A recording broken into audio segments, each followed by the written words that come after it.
used to believe that monsters were just metaphors, that they existed only in stories told to keep children from wandering too far into the woods. But I was wrong. So very, very wrong. My name is Daniel, and if you're hearing this, I need you to understand one thing. What happened to my daughter wasn't a dream or a delusion. It was real. And the thing that came into our home still might be out there. It started 6 months ago, the day we moved into the new house, a small 2-story home in the outskirts of Ravensbrück, a quiet town surrounded by dense pine forest. It wasn't much, but it felt like a fresh start. My wife, Claire, had passed away 2 years earlier in a car accident. Since then, it had just been me and my daughter, Lily. Lily was 6, bright, curious, and full of imagination.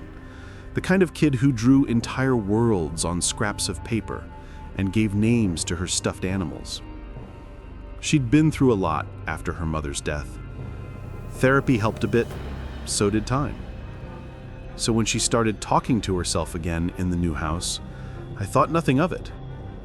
Kids her age often create imaginary friends when they're lonely. But imaginary friends don't leave footprints, and they don't whisper your name in the dark. The first few weeks were peaceful. We unpacked slowly, getting used to the creaks of the old floors and the sound of wind through the trees. Lily loved her new room. It faced the backyard, where tall pine trees cast long shadows at dusk. I'd catch her sitting by the window sometimes, staring into the forest. When I asked what she was looking at, she'd just smile and say, "Just watching the trees breathe." I laughed it off at first. Kids say weird things all the time. Then one night, I woke up around 2:30 a.m. to the sound of laughter coming from her room. It wasn't loud, just soft giggling, the kind that rises and falls like a private joke. I opened her door quietly. She was sitting up in bed, facing the corner. The moonlight through the window painted her small frame in pale blue. "Lily?" I whispered. She turned her head slightly, but not toward me. Instead, she said, "Shh, you'll scare him away." I frowned. "Who?" She looked at me then, her eyes wide and calm. "My friend," she said softly. "The one who lives in the forest." Over breakfast the next morning, I asked about her friend. She said his name was Moro. "He's tall," she said, her spoon clinking against the cereal bowl. "Like really, really tall. He has long arms that touch the ground when he walks, and his head is funny, like a balloon with no mouth." I tried not to show my discomfort. "That sounds interesting," I said. She smiled. "He says he used to live underground, but now he likes the forest better. He says he watches people when they sleep to make sure they're still breathing." That last part froze me. I told her that wasn't a nice thing for her friend to say, but she just shrugged and said, "He doesn't mean it in a bad way." After that, I tried to dismiss it. Maybe it was grief manifesting in some strange way. Maybe she missed her mother and this Moro was her coping mechanism. Then one evening, I found small muddy handprints on the inside of Lily's window, too high for her to reach.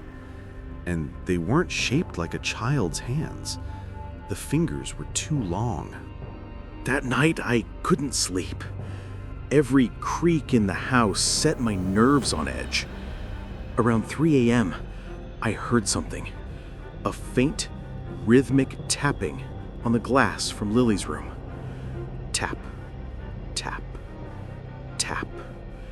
I rushed in. She was fast asleep, clutching her stuffed bear. The curtain fluttered slightly. When I pulled it back, I saw nothing. Just the dark outline of trees.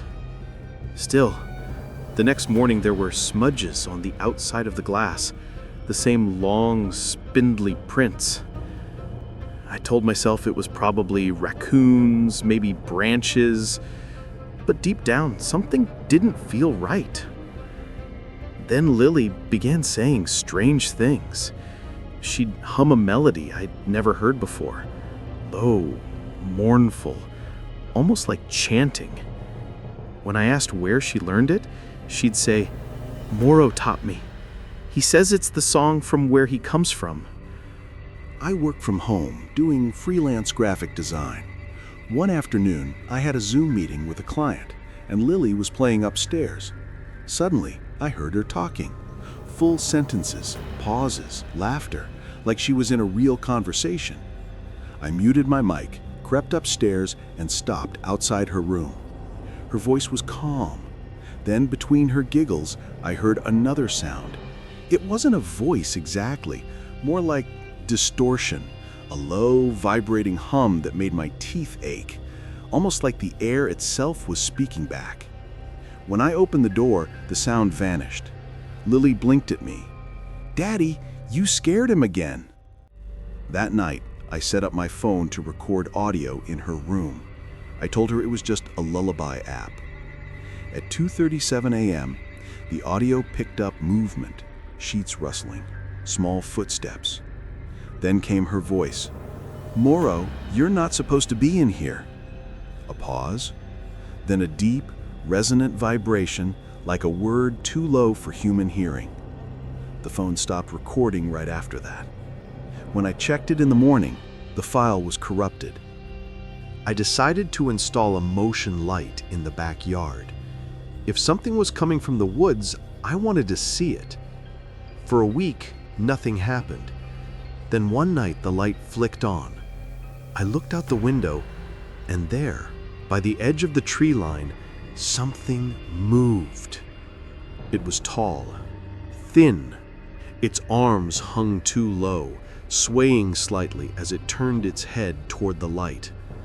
I couldn't see its face, just a long, pale shape that seemed to shimmer. Then, in an instant, it vanished. No running, no sound. It was just gone. I ran outside with a flashlight, but there were no footprints, no signs of movement, except for one thing. Right at the base of the nearest tree, there was a drawing carved into the bark. It was a circle with 3 vertical lines running through it, the same symbol Lily had been drawing in her notebook. When I asked her about it the next morning, she said, "Moro said it's his door. He can come through it when the moon is big." I didn't sleep for days after that. Every sound made me jump. I started locking Lily's window, checking it twice before bed. But on the night of the full moon, I woke up to the sound of footsteps, not outside, inside. Slow, dragging steps, like something heavy was moving down the hallway. I grabbed the baseball bat by my nightstand and crept out of my room. The air felt electric, humming faintly. As I reached Lily's door, I heard her voice. "It's okay, Moro. Daddy said you can stay if you're quiet." I burst in and froze. The air shimmered near her window like heat distortion. Then something stepped out of the shimmer. It was impossibly tall, its limbs elongated and thin as wire. Its skin looked wet, like it was reflecting light from nowhere. And its head, smooth, featureless except for a faint vertical slit where a mouth should be. It turned toward me. The air vibrated, a low hum that made the room feel smaller. "Get away from her!" I shouted. It tilted its head, curious, almost human in its mimicry. Then it raised one long finger to its head and tapped it slowly, as if to say, "You don't understand." Before I could move, Lily screamed, "Stop it! You're scaring him!" And just like that, it was gone. The shimmer folded in on itself, and the room fell silent. I spent the next few days researching everything: alien encounters, folklore, shadow people, interdimensional beings. Every rabbit hole I fell into made it worse. I found forums discussing forest watchers, beings said to exist between worlds. They communicate through frequency, appear only to children, and mark their territory with symbols.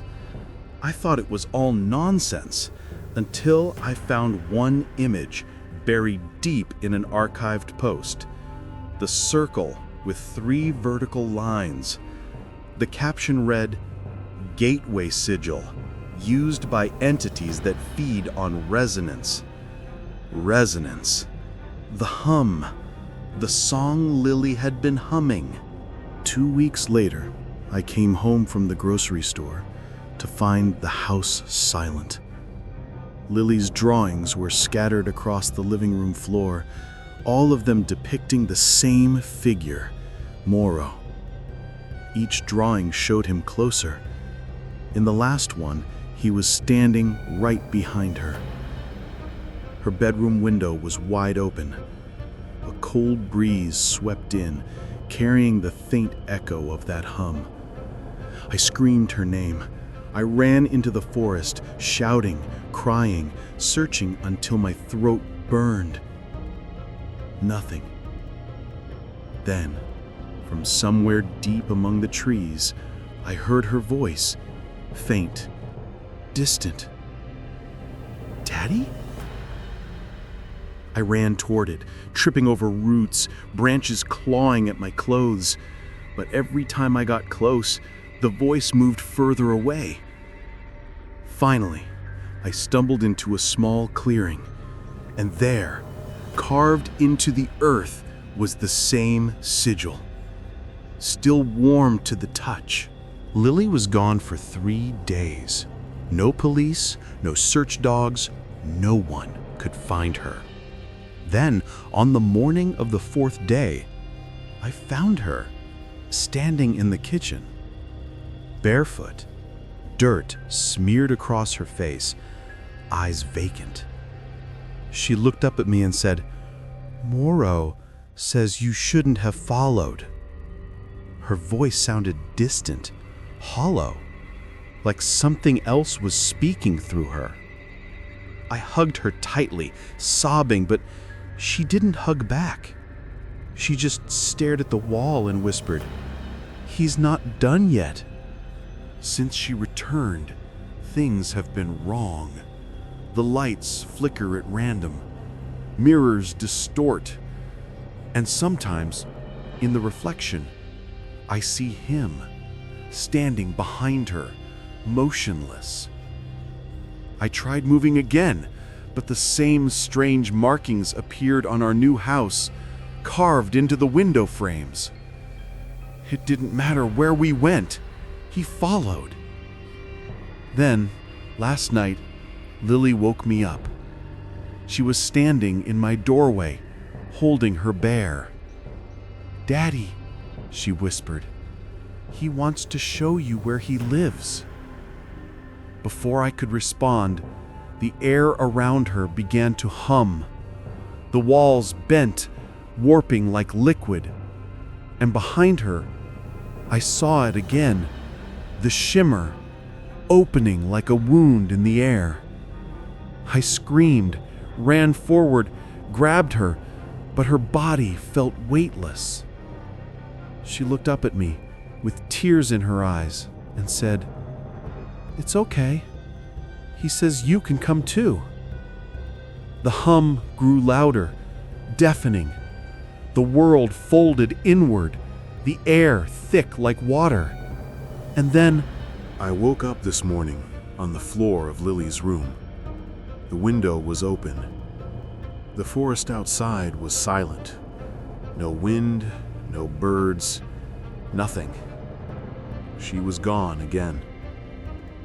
But on the wall, someone had written something in the dust. Not words, just a symbol. A circle. with 3 vertical lines. And beneath it, faintly scratched into the wood, you can't see him, but he can see you.